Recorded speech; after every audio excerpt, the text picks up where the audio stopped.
He blinked. Where did you? I had to, I interrupted. You wouldn't answer my questions. Mom looked between us. Emma, what's this about? I flipped the folder open to the transaction list, put my finger on the venue deposit. You said this was mine. Silence. Then Dad leaned back in his chair. Emma, we needed to prioritize things. The wedding is for Tyler. I cut in. It's for Tyler's wedding. Mom's voice softened, like she was explaining something reasonable. You're smart, sweetheart. You'll get scholarships. You don't need the money the same way he needs this moment. That's when I laughed. A hollow, cracked sound that didn't feel like it belonged to me. I don't need it, I said slowly. You drained my future so he could have flower arches and ice sculptures. And I don't need it? Dad's expression hardened. Watch your tone. My tone? I said. You erased the thing I worked my whole life for. Mom folded her napkin neatly. It's not like we didn't support you. We've always believed in you. No, I said, my voice barely above a whisper. You believed I'd figure it out without you. Tyler looked at his plate, said nothing. The same silence he'd used to float through life while I picked up every piece he dropped. I looked straight at him. You knew? He didn't meet my eyes. I thought you'd be okay. That was the moment something inside me snapped. But not into shards. It snapped free. I didn't scream. Didn't throw the glass in my hand. Didn't beg them to fix what they'd broken. I just stood up. I worked, I said. I sacrificed. I believed in this family. And you spent me like an afterthought. Mom reached out. Emma, honey, I stepped back. I will never ask you for anything again, I said, calm and final. Not money, not approval, not love. Whatever I build from this point on, it will have nothing to do with you. Dad scoffed. You're being dramatic. I shook my head. No, I said. I'm being clear. I walked out of the room, left my plate untouched, closed the folder, and packed a bag that night. Upstairs, as I zipped my suitcase, I made a quiet vow. I will never depend on people who made me feel disposable. I didn't know how I was going to pay for college. I didn't know if I'd get enough aid or sleep or time. But I knew one thing. I would find a way, because they spent my savings, but I still had myself, and that was worth more than they ever gave me credit for. After that night, I became a ghost in my own house. I didn't argue, didn't cry, didn't bring up the folder again. To them, it looked like I accepted it. The story they told themselves was that Emma would land on her feet. Like always, she's smart, she'll figure it out. And I did, but not for them. The next morning, I started building my escape, quietly, strategically, like a girl who knew that survival depended on what no one could see. Step 1, I stopped depending on their memory. I created a spreadsheet with every scholarship deadline I could find. Merit-based, need-based, essay contests, STEM-specific, women in science, children of veterans, even obscure ones funded by alumni who love dogs. Every weekend, I filled out 3. Every Sunday night, I mailed out envelopes and double-checked application portals. Then I asked Mrs. Klein, my AP Bio teacher, if she had a moment after class. I didn't tell her everything, just enough. I need a mentor, I said, for scholarship recommendations, for life advice, honestly, for anything. She didn't blink. She just said, okay, let's start with your personal statement. I'll help you shape it. Later, she connected me to her friend, a biomedical professor at the state university. He ran a volunteer research program at the local hospital and said, we don't usually take high schoolers, but if she's coming from Klein, I'll give her a shot. I spent my spring weekends in a lab, logging cell growth in a cancer study. Tuesdays And Thursdays, I volunteered in pediatrics. Friday nights, I tutored underclassmen in chemistry for $20 an hour. Saturday mornings, I worked front desk at the library from 8 to noon. My GPA never dropped. My SAT score broke 1,500. My essays were polished down to the comma. At home, I kept smiling. I helped Mom assemble wedding favors while quietly highlighting transcripts in the kitchen. Helped Leah pick centerpiece colors while scanning scholarship prompts under the table. Nodded through champagne tastings while mentally rewriting my essay draft for the 6th time. The trick was to keep them thinking I was still the easy one. I intercepted every acceptance letter and scholarship offer that came in the mail. Used a post office box I paid for with my tutoring money. Used the school printer to avoid home questions.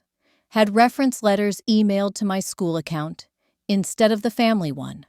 I played the part perfectly. Let them think the silence meant surrender. It didn't. It meant strategy. Mom's face changed. Confused, then defensive. Emma, don't be ungrateful. We've always supported. You drained my college fund, I said, voice sharp but controlled. You spent $90,000 on a wedding and told me to be grateful. Dad scoffed. That's not fair.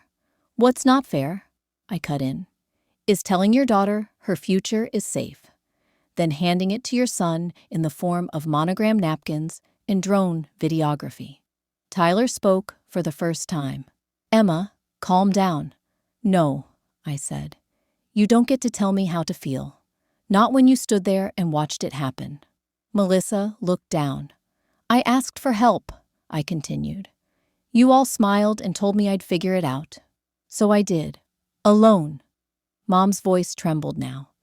You should have come to us again. I did, I said coldly, and you told me to wait until after the cake tasting. The silence was different now. Not awkward, not even guilty, just exposed. Like the lights had flipped on in a room no one wanted to see clearly. I took a breath, let it sink in. I built everything on my own, I said. Letters, scholarships, mentors, labs, jobs. I didn't tell you, because I didn't want you to take credit for a single word of it. Dad stood slowly. You're being dramatic. I looked him in the eye. Number, I'm being honest. I reached for my bag, the small black one I'd left by the door on purpose. I'm not coming back, I said. Mom stood too. What do you mean? I'm moving in with Charlotte until August, I said. She offered. I accepted, Emma. Mom's voice cracked. Don't call me, I said. Don't show up at the station. Don't post anything online. You lost the right to celebrate me the moment you chose table centerpieces over my future. Tyler finally spoke. Voice quiet. You really think it was that simple? I turned to him. I think it always was. I just didn't want to believe it. I walked to the front door. No one followed. Before I stepped out, I turned back one last time. You can tell your friends whatever version of the story makes you feel better, I said. But I'll tell the truth. And I'll do it well. That's the difference between us. Then I left. No hugs, no tears. Just a girl with a bag, a backbone, and a one-way ticket out of the life that failed her. On the sidewalk, the air hit different. Lighter, cleaner. Charlotte's car was already waiting at the curb. She looked at me through the open window. You sure? I smiled. Really smiled. For the first time in weeks. I've never been more sure. They still text sometimes. Mostly Mom. A string of question marks. Just checking in. A screenshot of a recipe. I don't reply. Because I don't owe them closure. I owe it to myself to keep walking forward, without the weight they left behind. The power they had over me didn't die with a scream. It unraveled quietly, piece by piece, dinner by dinner, until I took it back, not with rage, but with clarity. And from that night on, I was no longer the daughter who got left behind. I was the girl who walked out and never looked back. The first few weeks at Johns Hopkins were harder than I expected. Not academically, though yes, the workload was brutal. Labs ran long. Professors spoke fast. The kids around me seemed like they'd been preparing for this since birth. But what really hit me wasn't the work. It was the silence. No care packages, no surprise texts. No, "How's it going, Em?" from anyone with my blood. I knew it would feel like this. I thought I was ready. But some nights, I sat in my dorm with my head down and wondered if maybe I'd cut too deep, if maybe I had lost something I couldn't get back. But then, other things began to take root. Charlotte visited me during her fall break. She brought cookies, noise, and a new photo from my desk. One we took in high school, arms slung over each other in lab coats, laughing with goggles on. "You needed someone to believe in you before the rest of the world caught up," she said. I just got lucky I saw it first. I cried that night, not from sadness, but relief, because for the first time, I realized I wasn't alone. I had people who chose me. Slowly, a new family began to form. My dorm mate Layla, who made coffee the way I liked without asking. Dr. Chen, my biomed mentor, who never once called me gifted, only relentless. Marcus, the grad student who coached me through my first research paper, even when I wanted to burn the whole thing down. Professor Liu, who pulled me aside after class and said, "You don't need to prove your place here. You already earned it."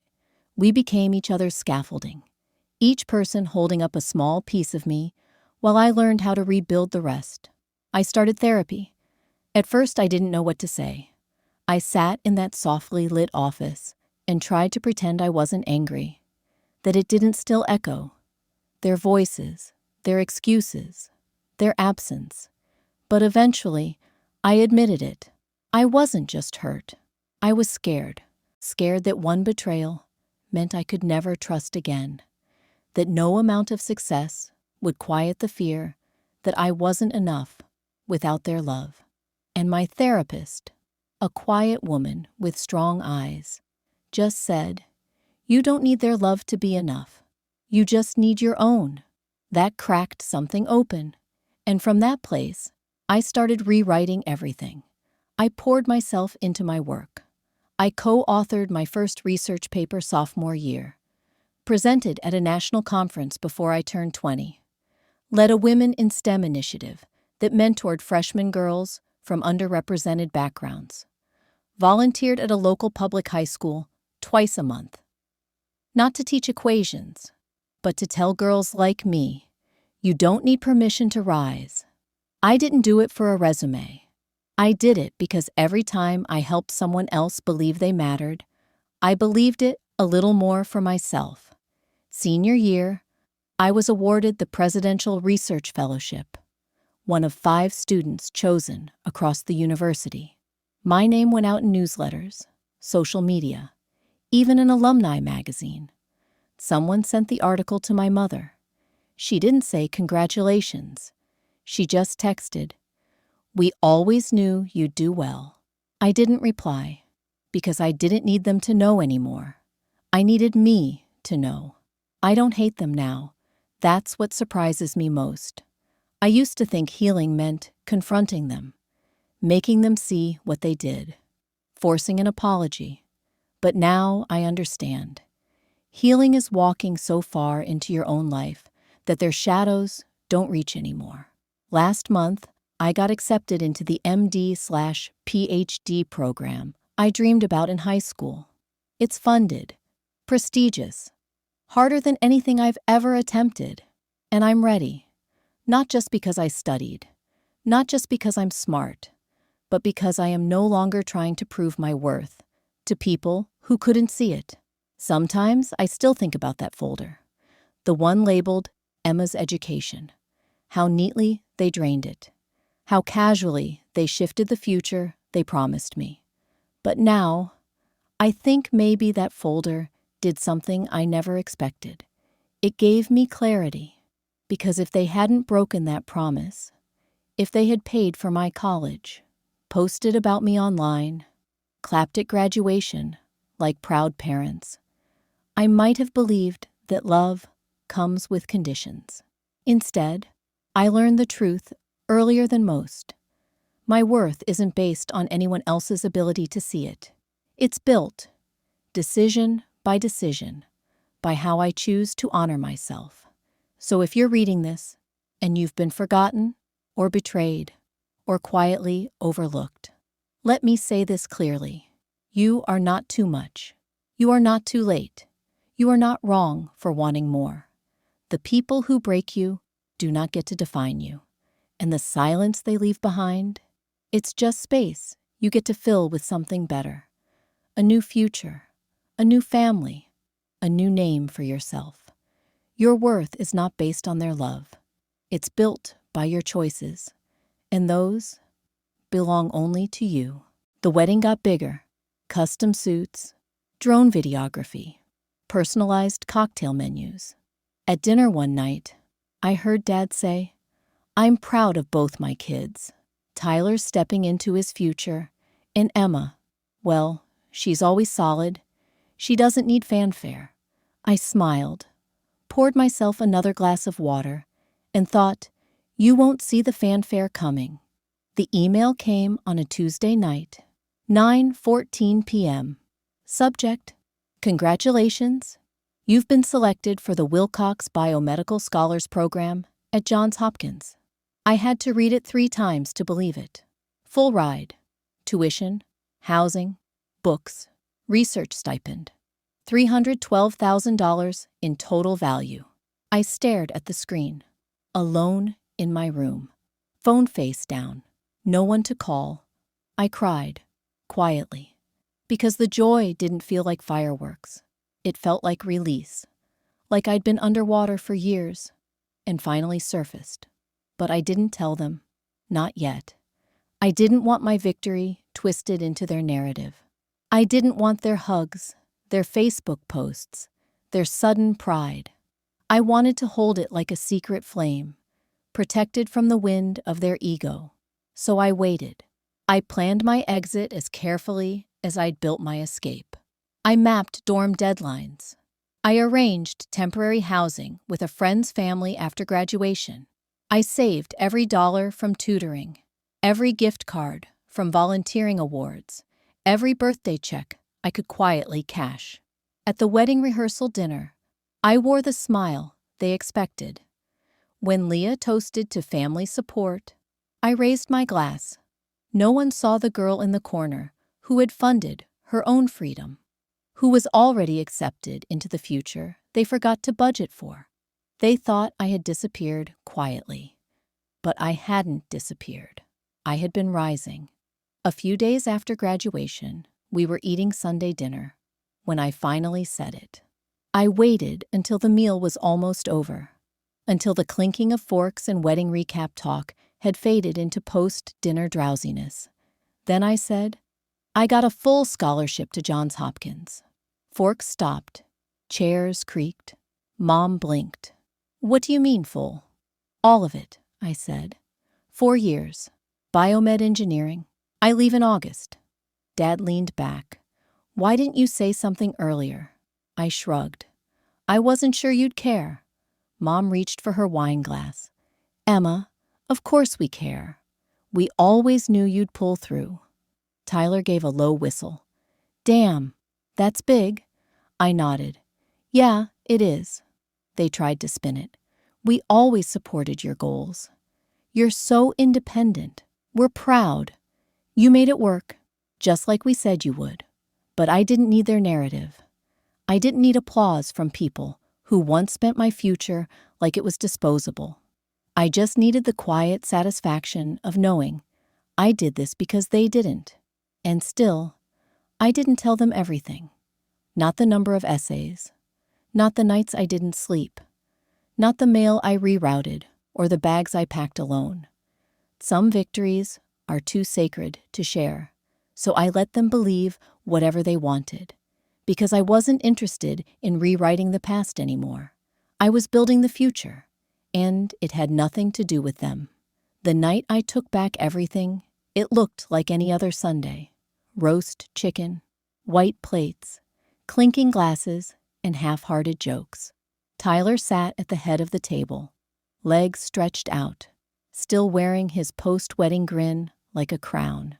Melissa, now officially my sister-in-law, was beaming beside him, showing Mom her honeymoon photos. Dad poured more wine, Mom fussed about undercooked carrots, and I sat quietly at the corner of the table, 2 months from leaving, one breath away from detonation. I hadn't said a word all dinner, just smiled, waited, because this time I wouldn't be interrupted. This time I wasn't asking for permission. This time I'd say everything and leave before anyone could rewrite it. Dessert arrived. Lemon tart with berries. My favorite. Of course, no one remembered. Dad raised his glass, lazily. To a beautiful summer ahead, he said. To new beginnings, Mom added, glancing at Tyler and Melissa. I put down my fork, wiped my mouth slowly, then said, I have an announcement too. 4 heads turned. Tyler raised a brow. Mom looked amused. Dad leaned back, curious. I got a full-ride scholarship to Johns Hopkins, I said. Biomed engineering. I leave August 14th. Silence. Then Mom gasped. Emma! Dad blinked. You're serious? Completely, I said. Tuition, housing, books, stipend. All of it. Melissa gave a soft clap. Wow, that's incredible. Tyler nodded. No kidding. Then came the shift. Mom sat up straighter. We're so proud of you, sweetie. Dad added, knew you had it in you. You always come through in the end. And there it was. The pivot. The attempt to fold my win back into their story. The we, in a journey where they'd only been obstacles. I set my napkin down gently. No, I said. You don't get to be proud. They froze. I got here in spite of you, not because of you.